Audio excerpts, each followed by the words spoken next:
తెలుగు రాష్ట్రాల్లో new year జోష్ start అయింది. మ్యూజిక్ కాన్సర్ట్లు, పబ్బులు, రెస్టారెంట్లు, ఫామ్ హౌస్లలో పార్టీలతో జనం సందడి చేస్తున్నారు. అటు యువతను ఆకట్టుకునేందుకు స్పెషల్గా ఈవెంట్స్ డిజైన్ చేశారు నిర్వాహకులు. Hotels, resorts, clubs new year ఈవెంట్స్తో సందడిగా మారాయి.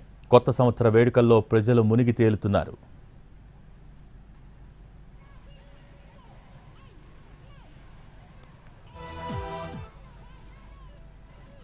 పాత సంవత్సరానికి బై బై, కొత్త సంవత్సరానికి వెల్కమ్ చెబుతూ సంబరాలు ప్రారంభమయ్యాయి. ఇప్పటికే అందరూ ఎంజాయ్ మూడ్లోకి వెళ్లిపోయారు. ప్రధాన నగరాలైన హైదరాబాద్, విశాఖ, విజయవాడలో సంబరాలు అంబరాన్నంటాయి. మరోవైపు పోలీసులు కూడా నిఘా పెంచారు. వేడుకల పేరుతో గీత దాటవద్దని హెచ్చరిస్తున్నారు. డ్రగ్స్, గంజాయి, ఫామ్ హౌస్ పార్టీలు, రేవ్ పార్టీలపై డేగ కన్ను వేశారు. డ్రంక్ అండ్ డ్రైవ్లు కూడా చేపడుతున్నారు.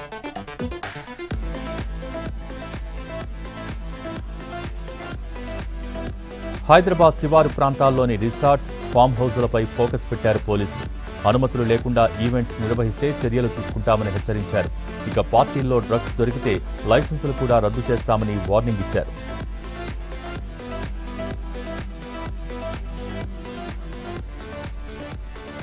హైదరాబాద్లో రాత్రి 10 గంటల నుంచే ఫ్లైఓవర్స్ మూసివేస్తున్నారు.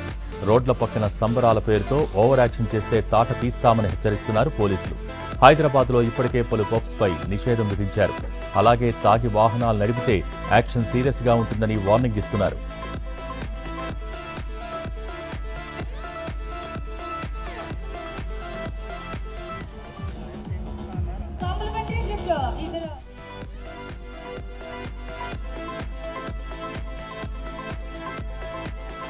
విశాఖలో నయా సాల్ జోష్ నెలకొంది. గ్రాండ్ గా న్యూ ఇయర్ ను సెలబ్రేట్ చేసుకుంటున్నారు జనం.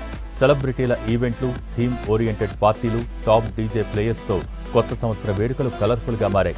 విశాఖ నగరంలో ఉన్న స్టార్ హోటల్స్, రెస్టారెంట్స్, పబ్బులు, బీచ్ ఫ్రంట్ హోటల్స్ కస్టమర్లను ఆకర్షిస్తున్నాయి.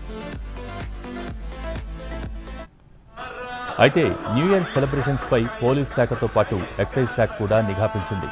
రేవ్ పార్టీలు, అవుట్డోర్ ఈవెంట్స్ కట్టడికి స్ట్రైకింగ్ టీంలు ఏర్పాటు చేశారు. న్యూ ఇయర్ సెలబ్రేషన్స్ పేరుతో నిబంధనలు ఉల్లంఘిస్తే మాత్రం కఠిన చర్యలు తప్పబోవని హెచ్చరిస్తున్నారు పోలీసులు.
విశాఖలో న్యూ ఇయర్ సందడిని అందించేందుకు మా ప్రతినిధి చిరంజీవి లైవ్లో సిద్ధంగా ఉన్నారు. Chiranjeevi, over to you.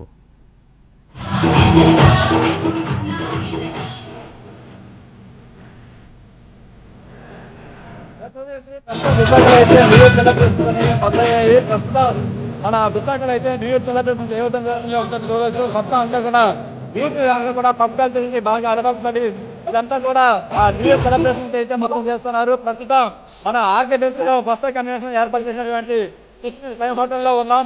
ఇక్కడ చూస్తున్న పండుగ న్యూ ఇయర్ వాతావరణం అంతా కూడా మొత్తం కనిపిస్తుంది. ఇప్పటికే గైడ్ లైన్స్ అన్ని కూడా జారీ చేయడం.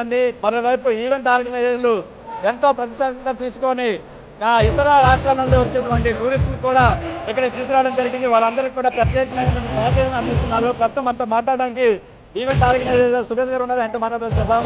సార్ ఎలా ఉంది ఈసారి లాస్ట్ ఇయర్ కంటే? సార్ ఈసారి అయితే చాలా చాలా బాగుందండి. ఎందుకంటే బీచ్ రోడ్లో పర్మిషన్స్ కూడా 1 o'clock దాకా ప్రభుత్వం ఇచ్చారు. అలాగే గవర్నమెంట్ కూడా అన్ని విధాలు చదువుతుంది. ఈ గవర్నమెంట్ ఎప్పుడైతే 2 గంటల దాకా పర్మిషన్ తీసుకుని టూరిజం డెవలప్ చేస్తున్నారో, ఈ టూరిజం డెవలప్ అవడం వల్ల అన్ని విధాలు మనకి చాలా బాగుంది. మనం కూడా ఏంటంటే ట్రిపుల్ 9కి అన్ని అన్లిమిటెడ్ ఫుడ్ డీజే ఎవ్రీథింగ్ పెట్టాం. సో దీనివల్ల క్రౌడ్ చాలా ఎక్కువ వచ్చింది. న్యూ ఇయర్ అంటే ఇప్పుడు చాలా వరకు కూడా హైదరాబాద్ పబ్ కల్చర్ అంతా కూడా చేస్తున్నారు. మరి వైజాగ్ లో ఇదంతా వాతావరణం సృష్టించడానికి ఎలా చేశారు సార్? ఇప్పుడు చంద్రబాబు నాయుడు గారు వచ్చిన తర్వాత ఇప్పుడు ఐటీ డెవలప్ చేస్తున్నారు. సో ఈ ఐటీ ఎప్పుడైతే డెవలప్ అయిందో పబ్ కల్చర్ అన్ని కూడా డెవలప్ అవుతుంది. ఐటీ డెవలప్ అవడం వల్ల బయ్యర్స్ కూడా పెరుగుతారు. దీనివల్ల మనకి ఏంటంటే చాలా చాలా అడ్వాంటేజ్ ఉన్నాయి. సో టూరిజం కూడా మన టూరిజం డెవలప్మెంట్ వైజాగ్ని ఒక టూరిజం హబ్గా డెవలప్ చేస్తున్నారు. ఇవన్నీ అవడం వల్ల చాలా అడ్వాంటేజ్ ఉన్నాయి మనకి. సో కాబట్టి ఇంకా గవర్నమెంట్ ఇంకా సహకరించి పోలీసు వారు కూడా ప్రతిసారి మనకి 12 గంటలకే క్లోజ్ చేసేవారు. ఈసారి 1 గంట దాకా పర్మిషన్ ఇచ్చారు. అండ్ కమిషనర్ గారు one of the best commissioner నేను విశాఖపట్నం. మరి కింద ఏడాదితో పోలిస్తే ఈ ఏడాది ఈవెంట్ సంఖ్య కూడా పెరిగాయి. అంటే టూరిస్ట్ తాగి కూడా ఎక్కువ అయింది. ఏ విధంగా చూడాలి ఇంకా వైజాగ్ డెవలప్మెంట్ అంతా కూడా? సార్ ఇప్పుడు మీరు చూస్తున్న క్రౌడ్ అంతా కూడా మన ఆంధ్ర వాళ్ళు కాదు, ఆల్ స్టేట్స్ నుంచి వచ్చిన క్రౌడ్. వెస్ట్ బెంగాల్, ఒరిస్సా, ఢిల్లీ అన్ని ఆల్ స్టేట్స్ నుంచి వచ్చారు. సో ఈ క్రౌడ్ మనకి రావాలి కాబట్టి ఈ డెవలప్మెంట్ మనకి ఇంకా మంచిగా ముందుకు తెచ్చాలి. ఇది ప్రస్తుతం అయితే ఇంకా విశాఖలో న్యూ ఇయర్ జోస్ అనేది ఇంకా విధంగా అవుతుంది. మొత్తం చూస్తున్నా మొత్తం ఈవెంట్ ఆర్గనైజర్స్ కూడా చాలా గ్రాండ్ గా 2025 వెల్కమ్ ప్రెజెంట్ కూడా మొత్తం అంతా సిద్ధమైనటువంటి పరిస్థితి కనిపిస్తుంది. చిన్న పెద్ద అంతా కూడా ముఖ్యంగా మొత్తం ఈవెంట్ సంబంధించి చూస్తున్నటువంటి అయితే మరి ఈ నెక్స్ట్ ఇయర్ ఎలా ఉండబోతుంది అంత ఈవెంట్ సంబంధించి? డెఫినెట్ గా ఇప్పుడు ఐటీ రంగం ఎప్పుడైతే బాబు గారు లోకేష్ గారు డెవలప్ చేస్తున్నారో 100% సక్సెస్ అవుతుంది. ఐటీ రాగానే మొత్తం నైట్ లైఫ్ పెరుగుతుంది.